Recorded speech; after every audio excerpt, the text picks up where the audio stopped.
Stay tuned for the Joan Quinn Profiles. Joan served the state of California as a member on the Arts Council and on the Film Commission. She was formerly on the Architectural Commission and fulfilled 2 terms on the Fine Arts Commission for the city of Beverly Hills. As an editor for Andy Warhol's Interview magazine, Condé Nast Publications, and the Hearst Corporation, Joan covered the world of fashion, the mysteries of food, the excitement of theater, and the international art scene. She continues to find people who are on the cutting edge of their professions. Here's Joan Quinn. Hi, I'm Joan Quinn, and welcome back to the Joan Quinn Profiles. I'm here with author, entrepreneur, Jean Nalbandian, who was born and raised in Fresno, attended the First Armenian Church, graduated from Roosevelt High and Fresno State, where he was on a baseball scholarship. He earned an MBA in business from UCLA, and his book, Lamentations of a Dad, has just been published. Gene's a successful businessman who will tell us about his ups and downs, and that's what we find in the book as well. He calls them takeaways and comebacks in the books. So you were in Fresno. Were you in any kind of agriculture work? No, I wasn't. Which is kind of like working the land up there, right? Well, you know, my first job in business that I started was in Fresno when I was 16 years old, debeaking turkeys. Oh, I love that. I love that. Tell me about that. That's kind of the ground, isn't it? Well, this was ground floor, and, you know, when we grew up with very modest means. And so a friend of mine, Richard Lang, and I devised this system to debeak turkeys. Now, in the Central Valley, they raise 800,000 turkeys a year for the holidays, but they must be debeaked so they don't peck each other to death. They still do that? Well, when Butch and I, Richard and I, graduated from high school, we left it with a company. Oh, I see. And I think they may franchise it out now. But we did very well, and that's how I got through college and school. By that business? Yeah, that's what started me in business. I talked about the entrepreneurship of it, but before we got to where you were debeaking turkeys, you had a baseball scholarship. Yes, I did. I went to Fresno State as a very prominent baseball school, and I played for the legendary coach Pete Biden, who is one of the great coaches and always a top 10 team. Why is Fresno State so important in the sports world? Because that's all we hear about. It's Fresno State, right? It's a small little community. Well, you know, you can play baseball all year round there, and the weather is good. And we've had many major league players come out of Fresno. I played against them. Jim Maloney, Dick Ellsworth. We had Truman Clevenger, Jack Hanna, and Hall of Famer Tommy Seaver from SC. Well, that's what I was talking about. They were all in the Central Valley? Yeah. So you get your scholarship, you go to Fresno State, and what happens? Well, disappointment. I graduated, and I signed with the Cubs. I signed a major league contract with them in 1961 and went to spring training. I was a highly touted rookie, but the last game of exhibition season, I had an arm injury. They said I tore my bursa sac in my arm. And during those days, they didn't have Tommy John surgery or anything. And that was a crushing blow. Were you pitching? Is that I was a pitcher. Oh, you were a pitcher, yeah. I played with Ernie Banks, Ronnie Santo, Lou Brock, all the young rookies, all the great ball players, and that was a big thrill for me. But then that was a takeaway. That was kind of a disappointment, right? But the comeback came when I got into UCLA Business School, and then I was offered the pitching job to coach at UCLA. So that was great. And I was very fortunate to be with the greatest coach of all time, John Wooden. He was a mentor, a personal friend to me, and his book Pyramid of Success is a book that I've used to develop my business concepts. So that was early on. I was 22 years old. You hadn't gone to San Francisco. No. You were working with Franklin Murphy, who was the chancellor at the time, and then he went on to the LA Times, right? That's correct. Dr. Murphy loved the Armenian culture, and he inspired me to go out and raise $2 million in the Armenian community, and he said I would have the regents match that. And I traveled all over the country trying to raise money, but most of the Armenians wanted to know what my motive was. They wanted to know my religion, my politics. I couldn't raise a dime. Is that right? But then I knew Armenians like to get together and show off. And so we had a big event at the Beverly Hills Hotel. And this was in 1964. We sold out over 1,000 tickets. And I tried to get a big PR person to head up the show for Master Ceremonies. I tried to get Johnny Carson, Bob Hope, but who did I get? Was Danny Thomas. I know, which was great because he was Lebanese and he loved us. He loved Armenians, right? Well, he said, a lot of the Armenians think he was Armenian. He said, yeah, the Jews think I'm Jewish too. Right, yeah, right. Yeah. He was wonderful. We had a great outing. We raised over $2 million. And we were fortunate right after that. Dr. Murphy said there was a rare library of Armenian books in Persia that was in the underground. But you were raising the money to start a chair at UCLA, right? That's what yes. Yes. And then this book deal thing came about from Dr. Murphy. Tell us about that. And he said, Gene, I've got 48 hours to raise $3 million, and I'd raised $2 million. And I couldn't use that money. Because it was for the chair, exactly. Right? There was only one person that I knew that could help, and I had met him before, and that was Alex Manoogian. And I called him in Detroit. He wanted to know the name of the collection, and Dr. Murphy told me, and he says, Gene, I'll be on the next plane, picks me up at LAX, which I did, came over, had lunch with Dr. Murphy. And to this day, I'm telling this for the first time. This was an anonymous gift by Mr. Manoogian. He was a fantastic person, wasn't he? He did and gave so much to the city of Detroit as well, which is his city. Well, he gave his home to the city, to the mayor. That's the mayor's residence in Detroit. You know, the one thing about Mr. Manoogian is when I went to meet him the first time, and I was doing this in his office in the Buell Building in Detroit, he asked me to stay over, and tears were pouring down his eyes. And he was so overtaken that a young man was going to go out and raise money to preserve our culture. And he was a great inspiration to me.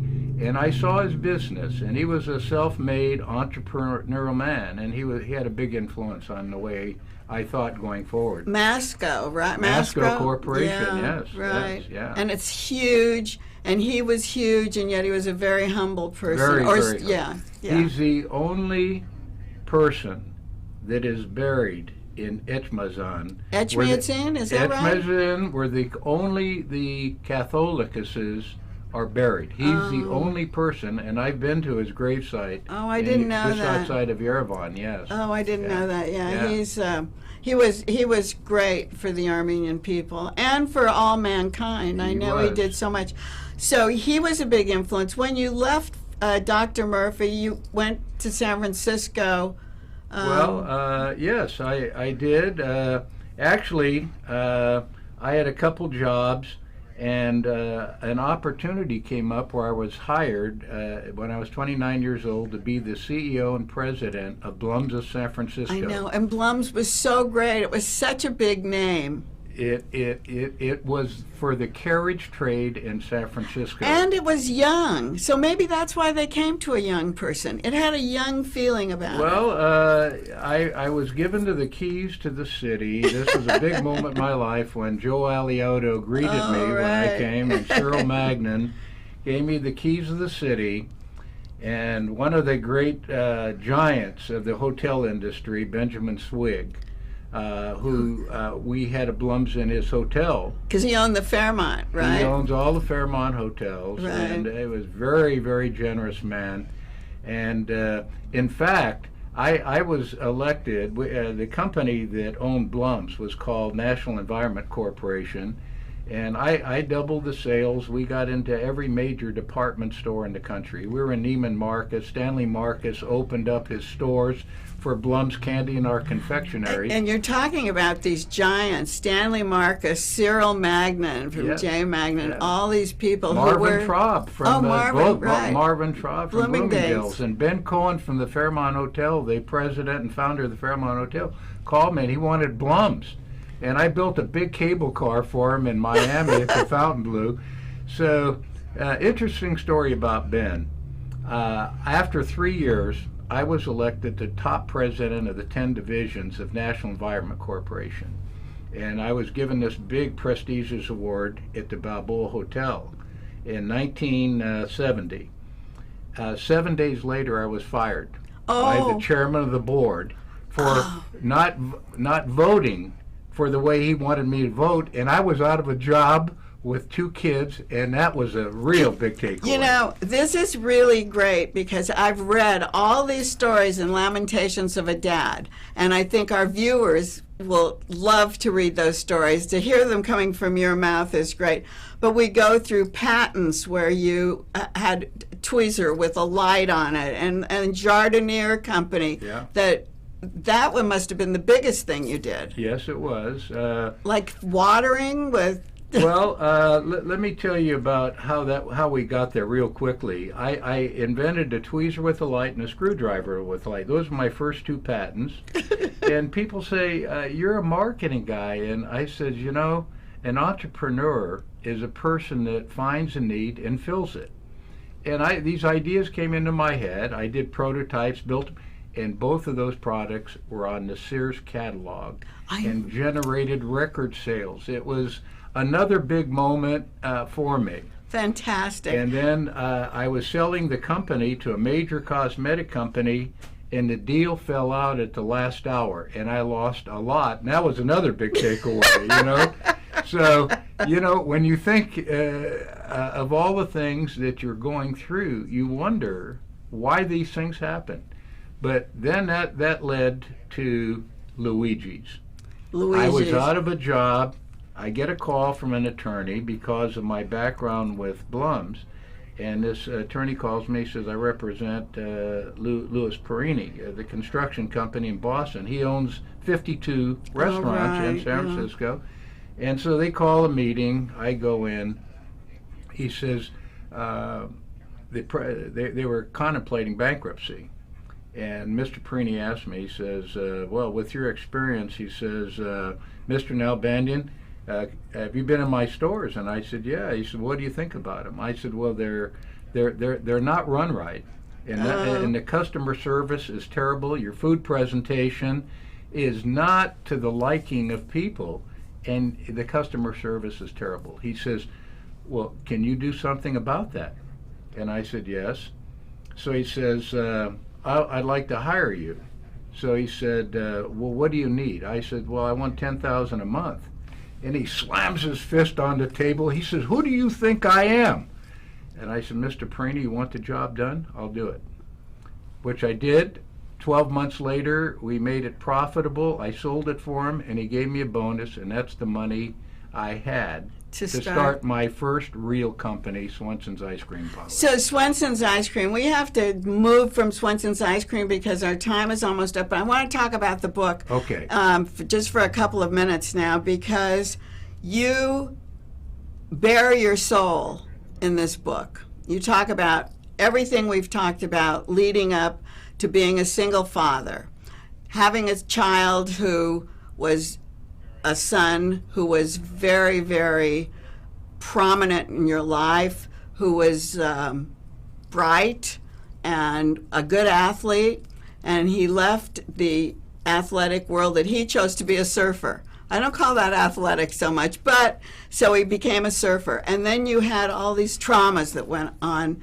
And for a father to tell this and to go through the story, I think is admirable. And it's to help everyone who's watching.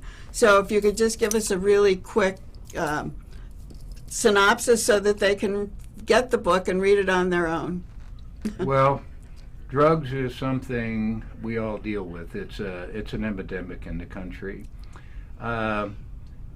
I was busy building businesses, but what I learned is children are looking for acceptance and family values. And even though I was raised in a strong Christian family, I didn't have, my wife and I had difference of opinions.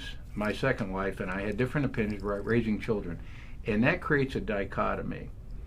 And kids are looking for acceptance, and if they don't find it at home, they are influenced by peer pressure, and that's where my son got caught up.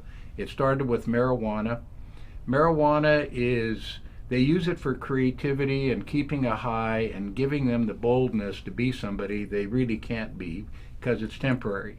But it leads to other drugs. Yeah, you go to three things, right? Right. Then he got into fentanyl, and then fentanyl you start blending with different things like heroin or narco, which is much cheaper on the market today.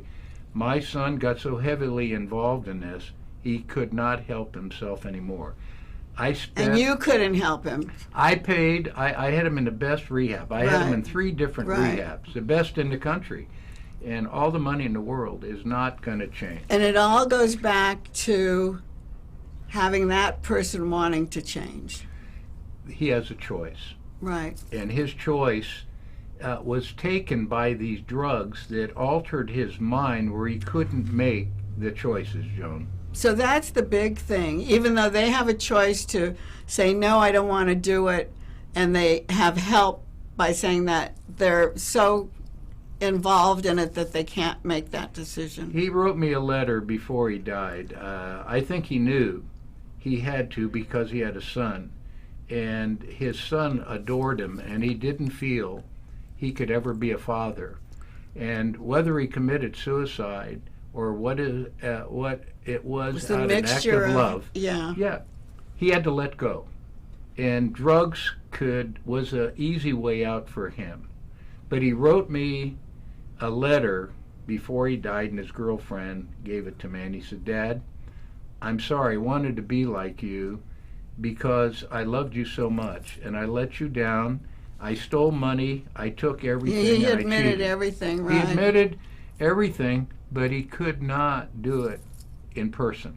Couldn't help himself. And it was his last letter, and that was a Lamentations for me. That is Lamentations. And before we go, I just want to say that I thought that the Bible quotes that you put throughout the book were brilliant, and things that I hadn't looked at, a lot of Old Testament.